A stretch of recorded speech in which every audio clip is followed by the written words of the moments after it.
Here we have a lyrata in very good natural light. A lot of times, as well as the plants can sustain themselves off of the good natural light, it also helps pests kind of come about. We have a tiny little case of some scale here. You can see I'm kind of pushing them off with my fingernail.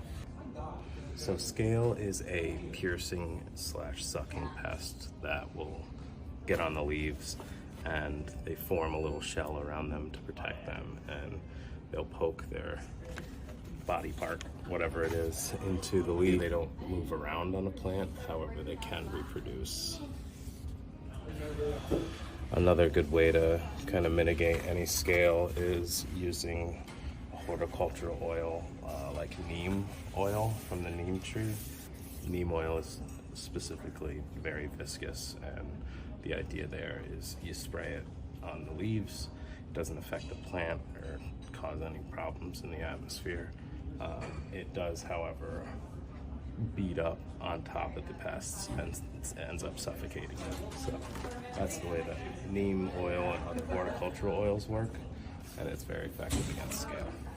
Here we have another good indicator of some pest activity. This is what's called honeydew. You can kind of see it glistening there in the light. It's a sticky substance. It's actually the excrement from plant pests. And you can see the pest that it's coming from here. It's another form of scale. So we just kind of give them a wipe and make sure we monitor this plant pretty closely over the next couple of weeks.